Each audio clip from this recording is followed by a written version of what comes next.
Jesus, no eye in the sky. Moonshine Jesus, baby, alright. Moonshine Jesus, a surprise and delight.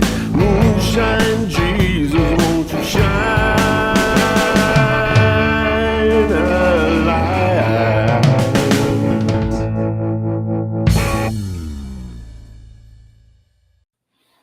Hello, everybody, and welcome to the Moonshine Jesus Show, brought to you by ProgressiveChristianity.org. Hope that you will follow us on social media and that you'll listen as we're talking and write any questions in the comment section, no matter where you're watching. We have a dedicated section to address any questions that you might have later in the show. And today we are talking about the Batman. I'm here today, as always, with my good buddy Mark. How you doing today, Mark? I am doing great, Caleb. I am very much looking forward to this discussion. I think it's going to be interesting to see where we both end up on this. Oh, yes, me too. Another place I'm interested to see where we both ended up is on our drink selection. Right. What do you got? Well, I'm having a Bruce Wayne. This is it's got frothy top. It is 2 parts black coffee, 1 part bourbon, and then a dash of maple syrup. And I like the breakfast theme, and we'll get into why I like the breakfast theme, particularly around Bruce Wayne. Seemed like the perfect drink for me. Where did you go with this? Okay, so I went with the enemy in the movie. I went with the Riddler. Ooh, nice. And this I like the color, man. I like the color. Isn't that? Yeah, it's kind of fun. This is a variation on one that I did a few shows ago, the Joker. It's made the same way. It's made with Jolly Rancher infused vodka, lime juice, and club soda. And I thought about this too late, but I was going to put like a question mark on here, a black question mark. Nice. I thought I should have done that before I mixed the drink. It was too cold. Too cold. Too much sweat. Yeah. Oh, well. It was a good thought, though. It was a good thought. Thank but hey, you. Cheers. Tell me how your drink was. Cheers. Yes. Wow. Is it good? Yeah, it does. It reminds me of breakfast, which is fantastic. Mine reminds me of just sugar. Childhood is just sugar. I'm impressed with the planning that went in to infuse Jolly Ranchers into vodka, did you say? Yeah. Okay. Look, or did Mark, you cheat and just microwave it? No, I did the whole thing. But here's the thing. I bought, whenever I did the Joker, I bought the biggest bag of Jolly Ranchers I could find. So I've got enough Jolly Ranchers to infuse vodka probably until I die, or at least until my kids find my stash and eat it all. And then it's going to be on, and it's going to be a really fun night at the house when they're all on the sugar high, and then later when they have the crash, it's going to be a nightmare. I've been there. I'm already feeling badly for you. Thank you. Well, if they get a sugar high, maybe, just maybe, they'll have as much energy as me. So I'm going to put that energy to good use. I can't wait to talk to you, Mark, about the Batman on the other side of the drop. Moonshine Jesus. Moonshine Jesus. Moonshine Jesus. Moonshine Jesus, won't you shine?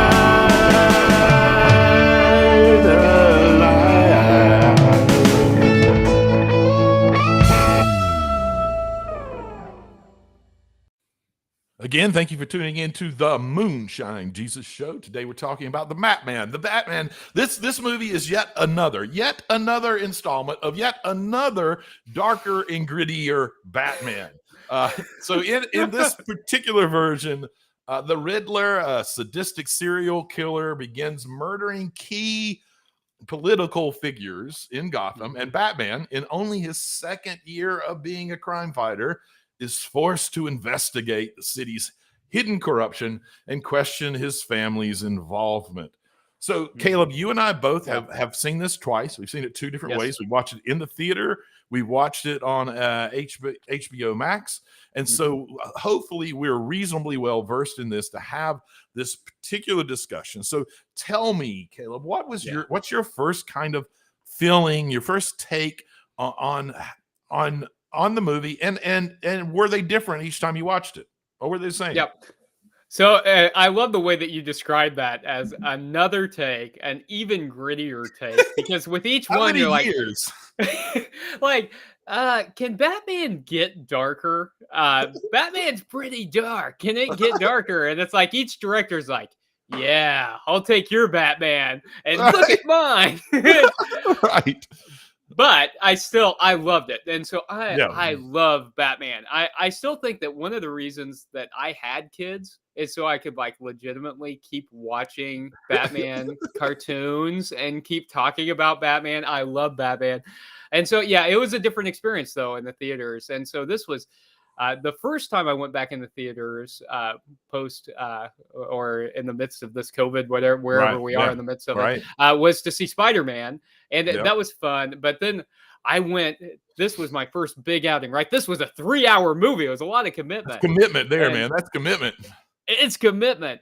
But it was, but I wasn't bored at all. I was engaged Right. the whole time. I liked Yeah. it. How about you? What was your experience like? So the first time I saw it in the theater, I was still being a little careful. I went after Mhm. the opening. I went on a early, like I think Tuesday afternoon. I saw Yeah. it in IMAX, but it wasn't a very crowded theater. Yeah. And I the first time I watched it, I was all into it. I loved it. I felt like it was unlike any Batman I've ever seen. Yeah. Mhm. And there was a lot of excitement around that. But I gotta tell you, the second time The second around, time. Oh, yeah. I ended up with a completely completely is not Yeah. fair, but I definitely ended up with a different take on it. The director tried to make this more, not just darker and grittier, but more grounded, like more realistic, like almost hyper realistic. Yes. Right. And upon reflection, I'm not sure that I want my superheroes to be hyper realistic. I mean, Yeah. I mean, for instance, Yeah. Bruce Wayne, and the namesake of my drink, he is still Batman as Bruce Wayne, and that does He's seem more realistic and more grounded. Like, why would it be two personalities, kind of thing? But it kind of like Bruce Wayne's supposed to, while Batman's the one that wears a mask, Bruce Wayne is supposed to be Batman's mask. Like Batman's who he really is, and he wears the mask. But in this one, it didn't really matter. And he was always Batman. He was always Batman. And I don't know. I don't like this Batman. And here's one of the reasons. I'm going to ask you a question. Okay. Was there anything that happened in the movie that wouldn't have happened without Batman? Did he arrest anyone? Did he bring in any criminals? No, that's a good point. And he was a very different kind of Batman. And I love your analysis of that, because one of the things that I do love is that about, Batman in general, is this thought that you were bringing out about Bruce Wayne being the mask of Batman. And I love, and Batman the animated series in particular, that's probably my favorite. I think the truest to the comic version with Kevin Conroy. We clearly see Bruce Wayne as this mask, and we see that Batman is the psyche. No, I think that you're right, and I think the Batman kind of articulates this in this line that we've heard over and over again throughout the Batman franchise, that I am vengeance, right? But he's really out there just for his own vengeance. He's not really trying to make Gotham a better place. No, not he at all. doesn't really care about anybody until later in the movie. I mean, for most of the movie, he doesn't care. He just is out there seeking vengeance. It's even worse that he doesn't care. I mean, he's basically in this movie now. Admittedly, it's year 2, and they could end up doing something different with it. I don't know, but I really don't like it right now. If anything, it's highlighted things for me that I didn't realize I don't like about the Batman character. For instance, in this movie in particular, he is literally punching down. He is going after petty criminals, and it takes. That's the only crime he's going after. It takes a bad guy to get him to go after corrupt rich folks. I mean, think about that. Think of it, And, he is literally punching down, and everybody's scared of him. In the first scene, there's this big, again, this is right. never a spoiler-free podcast, but Mhm. in the first scene where he steps, is great. The filming is amazing. The directing, the cinematography, right. is so artistic. Mhm. It is one of the most beautiful films, not just Batman. It's Right. dark, beautiful, but it is so, like, when he comes out of those shadows and he slowly reveals himself. Yeah. And that's fun contrasted to the Riddler in the shadows, and he Mhm. stays there, but it's only the flashing lights that brings him out. But in that first scene, he comes out and he has that fight where he punches down on these petty criminals, and the guy that was being attacked looks at him and goes, "Please don't hurt Please me." don't hurt me. Yeah. Right? I mean, it's like everybody's scared of him, you know. That's right. Everybody's scared of and him. he's not And you're going. right. And it's the common folks who he's not supposed to be, like, he's supposedly there for the people, but the actual reality is he's ignoring the rich folks who are corrupt and destroying the city. And it takes a criminal, a bad guy, to force Batman to go do something about the corrupt people in the government and that are running the government. I mean, And it's interesting. It's interesting that the character's name Bruce Wayne is a bad guy too. I mean, as someone who's not exerting his power and influence and money to make the world any better. Catwoman names it, Selena Kyle names it, and the Riddler names it, and we see it throughout. And it's like those fan theories, you know, that you read after the movie, who say, "Is Riddler really the good guy here?" Right. I mean, obviously not. I mean, he's certainly not, kind of thing. but But you're right. He's bringing out the corruption. the extension of it is, of that question, is Riddler really the good guy? Is there a good guy? I'm not sure that there is. Like, we got a superhero movie where there's not really a good guy, but we do see some potential for it. I want to bring up one more thing I don't like that has always been true about Batman, but this movie just highlighted it for me, maybe because Bruce Wayne is dark and brooding and doesn't do anything, doesn't really help the world. So, and maybe with some current news that maybe we'll go back and touch on this, but it reminds me so much of what's going on with Elon Musk right now. So, you know, the reports are that Elon Musk went to the UN and basically said, "Hey, look, for $8 trillion, whatever it was, if you give me a full layout, a full business plan of how I could end world poverty or world hunger one, I don't remember, I'll do it." And then he didn't do it. And instead, he like quadrupled that money and went and bought Twitter. And we've got Batman, right? And we've got Batman, who's this crazy, insane guy with endless resources. And instead of like turning to the poor and those in need and doing something to make their lives better, what he does is invest in himself so that he can get out of all of his anger and frustration and go beat the crap out of petty criminals. I mean, it was just so clear in this one compared to any other Batman that it really made me dislike Batman more than I typically would. I was just like, oh, why are we doing this to Batman? I don't know. I mean, was it just me? Okay, so I think that's a great point. And Batman is always kind of morally problematic. Absolutely. Anyway. And hey, Mark, I want to lift up this comment about your badass glasses. Thank you. I appreciate it. Because you did get new glasses. My brand new glasses. I appreciate it very much.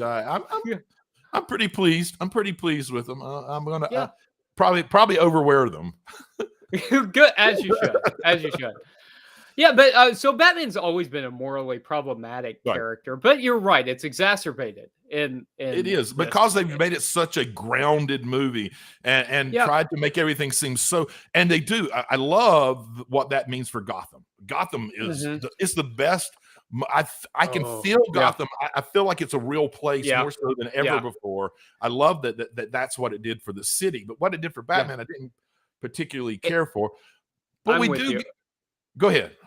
And I think in terms of the grittiness and the real feeling, I think Colin Farrell's performance is, not to be underrated here. What an incredible performance as the Penguin, and this is certainly the most grounded performance of the Penguin that we've seen on film. The last time we saw the Penguin on film was in Batman Returns in 1992. And so to see, him really trying to be the crime boss Right. was pretty cool. And Colin Farrell is completely unrecognizable. I You wouldn't would be never. surprised if they get an Oscar for makeup. I and think there's costuming, several 'cause- things. The only problem is the release cycle of this movie is so early in the year, and movies that release early in the year typically find it to be harder to get the attention of the Academy at the end of the year. Yeah. But they Fair certainly deserve it on a lot of levels. I love you talk about Yeah. Penguin. One of my favorite, Yeah. Penguin isn't recognized. Not only is Colin Farrell not recognizable, but Penguin basically isn't recognizable to all of the penguins that we think of. But I love there's this beautiful stuff in the writing, and it happens frequently throughout it. These little tip of the hats, and so when Gordon and Batman have the Penguin and have him cuffed and are questioning him and trying to get stuff out of him, and they all of a sudden realize that they got the wrong guy and they need to go elsewhere, and they run off without uncuffing him. There's this marvelous little moment where this unrecognizable penguin is forced to waddle like a penguin because his legs are cuffed. And you're just like, oh, that was brilliant. It was very brief, but it's like a little nice tip of the hat. Like, okay, we know you want to see Penguin. We'll show you. Before we wrap this segment up, I do want to get back to, I do think that there is this kind of beautiful piece. It's why I was glad to theme my drink over breakfast.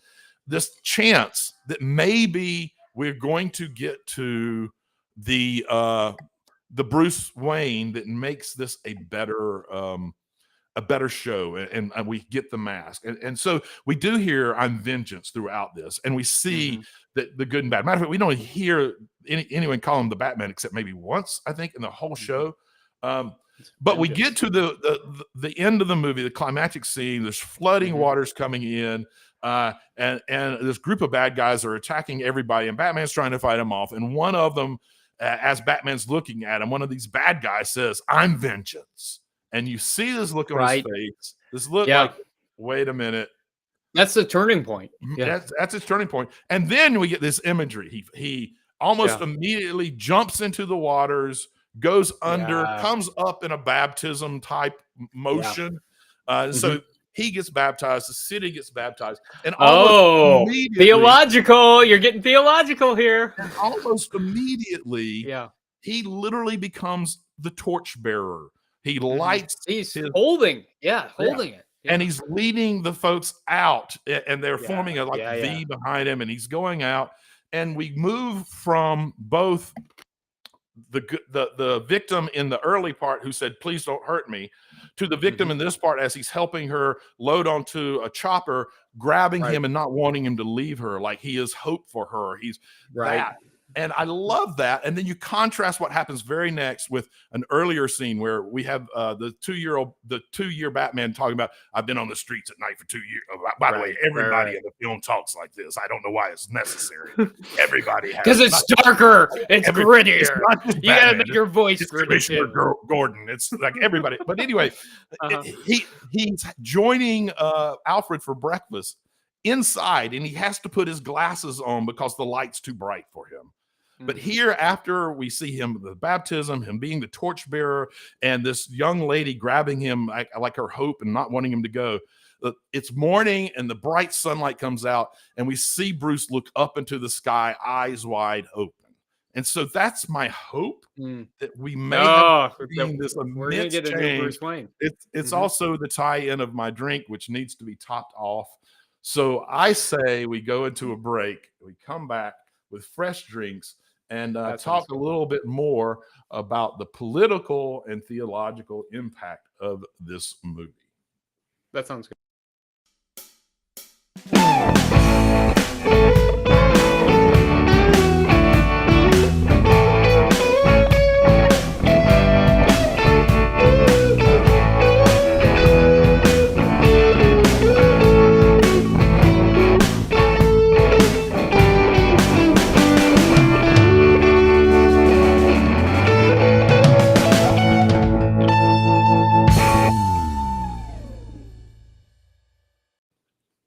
Welcome back to the Moonshine Jesus Show, where we are talking about the Batman, where we've discovered that everyone kind of talks in a gravelly voice to make it darker and grittier. And we are moving into the segment of our show where we are talking about theology and politics in regards to the Batman. And we were just talking about the climactic scene where Batman has a realization that maybe being vengeance isn't the best thing. And he even gives us a monologue to help us Right. realize that he is experiencing a change, a baptism, if you will. He says, vengeance won't change the past, mine or anyone else's. I have to become more. People need help to know there's someone out there for them. The city is angry, scarred like me. Our scars can destroy us, even after the physical wounds have healed. But if we survive them, they can transform us. They can give us the power to endure and the strength to fight. And so we have just passed Easter. And so theologically, this was interesting for me, especially Sure. as he's talking about scars and transformation. It Mm. seems like we've just talked about that in church, about how there are scars and wounds from the cross and transformation. And I'm one, Mark, who doesn't believe in a literal resurrection in any Right. way, but believes that the way that Jesus is resurrected in the world is through us, through our actions, the way when Sure. we follow Christ, that we are the body of Christ in the world, and we transform the world through our own actions. And so it was interesting to me to hear that Batman's talking about a transformation, letting go of those wounds, those scars behind us, and Right. to go out into the world. Did you see any theological points to this film? Well, for me, the big one was what I talked about was the Yep. baptism. I mean, it is a thing that movies love to use, Sure. and honestly, it's strange to me. I think because I was so caught up in the story and the action the first time through, I didn't really catch the baptism scene.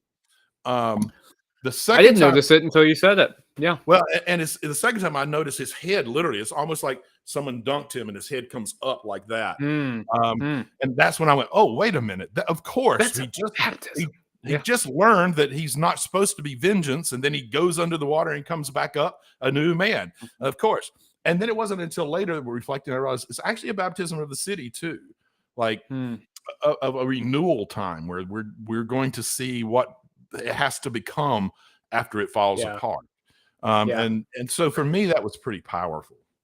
Yeah, and man, doesn't Gotham City need a transformation? It's like that quote from one of the early animators that says that, Metropolis is like New York City during the day, and Gotham City is like New York City below, what is it, below 20th Street or something, on Yeah, the something like that. coldest, darkest night of the year.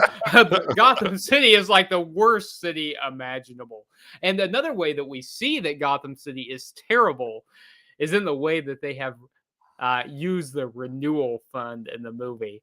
And so Yeah. Thomas Wayne is running for mayor, and he says that he's going to set aside this money to help to transform the city for social programs. Yep. However, he dies. He's probably, he's murdered, and perhaps in this version, we find out by murdered, but by who? Falcone.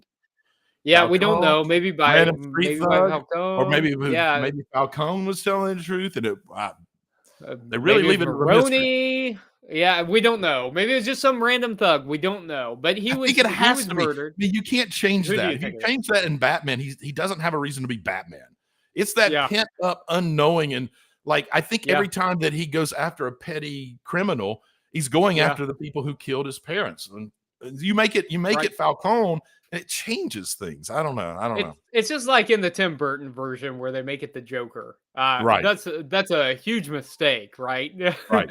But yeah. So whoever it is, Thomas Wayne is killed, and what we find out is that both criminals and elected officials take this renewal fund that the Waynes have created to try and help the city, and they Yeah. They just go after it, right? They use it to launder money. They use it for bribes. And this is another way that this movie is so real, as we see Yeah. money that is meant for people who are in need being pilfered by those who already have more than enough. Right. Mark, can you think of examples in our society where we've seen money that should go to other people going to those who already have plenty of money and Well, I think we already have plenty of power? I'll give you one that's real personal to me that makes me mad every time I see it, and I have to see it every day. Yeah, tell me. In North Carolina, Hmm. they brought in the lottery, Hmm. which we all know really is taking advantage of those who can least afford to be taken advantage of. Gives them a sense of hope and maybe something great's going to happen to me.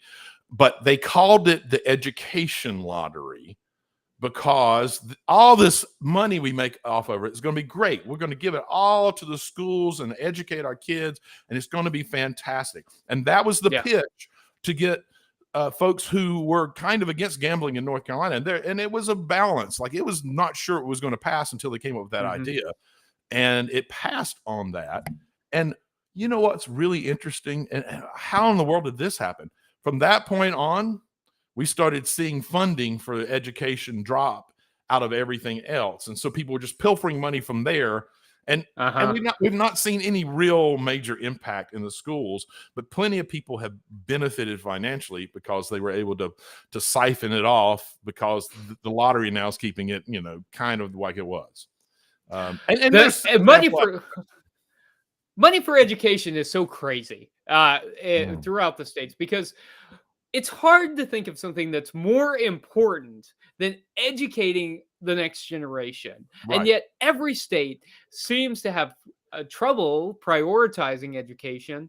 And something that's personal to me is the first things that are always cut are the arts in public schools, right? Whenever we start to get concerned about whether or not we're going to be able to fund education, is well, you know what, we're gonna cut the arts. And so California is currently making a move to try to legislate that money be allocated specifically for arts funding. And how important is that? Because it's so sad every time that I see arts money cut, and I 100% agree with with ensuring that we're valuing science and that we're valuing math. But you know what? The humanities are important as well.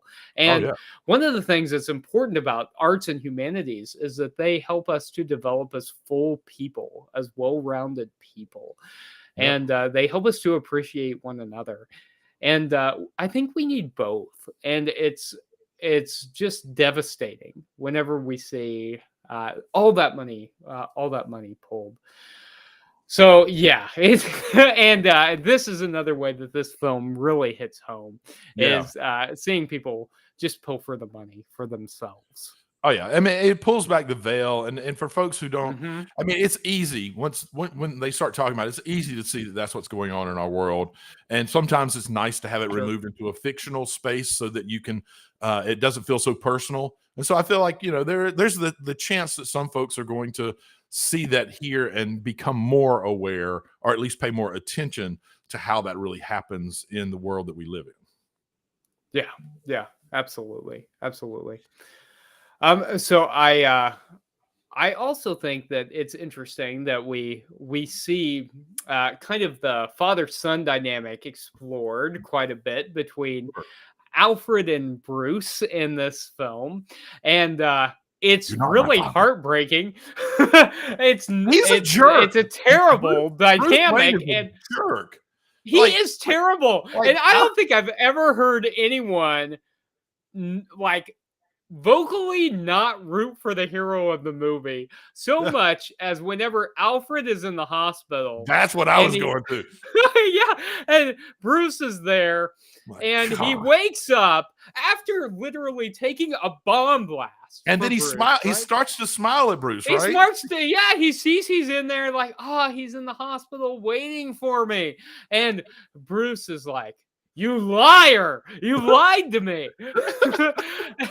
What the, What a jerk. You could hear you it. That's little one of the things I jerk. love about watching things in the theater, with To strangers. listen to It's people's communal activity. response. Oh yeah. And I thought, this gives me some hope for humanity. Everyone recognizes that Bruce Absolutely. Wayne is being a total jerk here. Here's the dude who raised him, who taught him everything he knows, and he can't even say, Alfred, I'm so glad you woke up. You lied to me. My dad was in cahoots with Falcone. Yeah, it's interesting to see that dynamic play out. Agreed. Yeah. Did you see anything interesting between those characters? Oh, I just for me it just underscored how bad the concept of the way that Bruce Wayne played out. Yeah. He was nothing but mean to Alfred the whole time. I mean, that was the climax of him being mean. But over and over again, he was just like, "Oh, what are you doing with my cipher? Oh, what are you doing?" I mean, he was always just ugly to him. It's like, this guy raised you. He probably changed your diapers, man. Ease up, Yeah. So, and again, Mark, I think that kind of drives it home the point that we see Batman to the detriment of Bruce Wayne, that we see this movie being so hyper realistic that even though I appreciated it, and I appreciated it being the first Batman movie in about a decade, solo Batman movie in about a decade, that it kind of problematizes the character.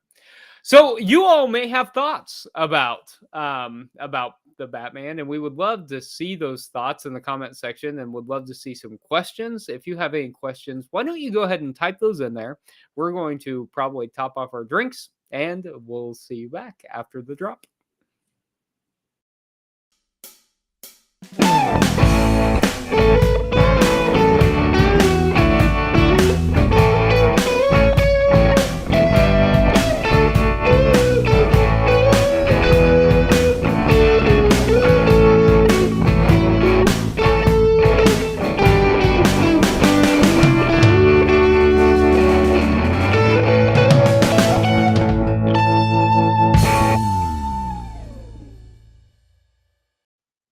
Welcome back to the Moonshine Jesus Show. So, Caleb, I have a question. It's a question that the movie itself basically asks. Yeah. Did the Riddler know that Batman was Bruce Wayne? Okay, so there's that scene. And if so, what okay. does it change? And if so, what does it change? Okay, so there's that scene where Batman thinks that his identity is blown, and he's in the Riddler's lair, the apartment across the street from the Iceberg Lounge, I guess. And he sees, who is Batman, and he sees Bruce Wayne, and the Riddler has gone after Bruce Wayne, and then Batman goes to Arkham, and there's this long monologue from the Riddler, and I mean, this is just a suspenseful scene, right? Right. Where you're like, oh, he's blown. Is his life ever going to be back together? And it seems that that the Riddler indicates that he doesn't know. I don't think he figured it out. I don't think he knows Batman's identity. What do you think? Yeah, I kind of agree with you. I think there's a few little hints there. The fact that when he sent the bomb to Bruce Wayne, he put the note to the Batman in a fireproof wrapping. I don't think you do that if you think you're about to kill the Batman. You don't then also send him a note that you're trying to protect. And then I think he knew he was going to be going to jail. He knew that the Batman was going to be the one that kind of leads to that, which, by the way, we haven't brought up. The scene where they start figuring out where he is, and he's in that diner on the corner, which is like, almost a perfect painting of Night Falcon, the very famous lonely man at the countertop. And I Yeah. love, I mean, it's beautiful that they did Yeah. that, and you've got Night Cinematography. Falcon, and it's, I mean, it's just beautiful the way that they did that. There was a lot of It thought is. that Yeah. went into the Mhm. filming and the Yeah. writing of this. But he knew that he was going to be sent in by the Batman. He knew that the Batman was going to start wondering about this tool and what it was and Mhm. where did it come from. And he knew that he wouldn't, it would take him a while, because he knew that there was something about Batman that was a little elitist, like just Mhm. and so I feel like yeah, he didn't know that it was Bruce He Wayne, or he wouldn't have done what he did. He wouldn't have set everything up the way he set Yeah. it up to pull back everything at the end and discover what's going on. So Yeah. yeah, I just don't think so. I don't think so. And he saw Batman as a partner, and I think he saw Bruce Wayne as an enemy. Oh, he And definitely so did. Yeah. that was one of the interesting things in that reveal when the Riddler is in Arkham, is that he sees Batman as a partner. He said, "Look at what we've done," and Yes. Batman's taken aback, like, "I'm not. I I didn't do didn't. anything. I'm Right. not. Yeah, I wasn't Yeah. a part of this." And the part of the reveal is, uh, we got them all except Bruce Wayne, didn't we? If we could have Right. only gotten Bruce Wayne. And we find out that the Riddler is an orphan, and that he stood to benefit from Thomas Wayne's money, and he ends up not, and being angry at Bruce Wayne Oh yeah. because he was a billionaire who was an orphan. So Right. one of the comments I see here is that vengeance is a key theme of the movie. And as we talked about earlier, Batman refers to himself as vengeance. I am Right. vengeance. I am the night. I am Batman. He doesn't say it exactly like that, but he says, I am vengeance. And uh, Ellen Green asks if there are ways that we see vengeance continuing to manifest in our society, especially our prison system. What do you Oh think well, about yeah. that? Well, definitely. I mean, unfortunately, Mhm. our prison system, partly because it's so much of it's been um, turned into a money making system, is definitely Absolutely. about Yeah. vengeance and punishment, Uh-huh. and not about trying to help people be reintroduced into society in a healthy way, and in ways that they don't feel like they have to do. A lot of the crimes that folks are in there for are crimes of poverty, really. And we Mhm. don't do anything to try to Yeah. fix any of that. It's one of the things that I do like about the movie, is that this is a movie. Like, even if we look at our prison system as a system of vengeance, this movie moves from punishment, the vengeance Batman, to a Batman that's more about saving and giving hope.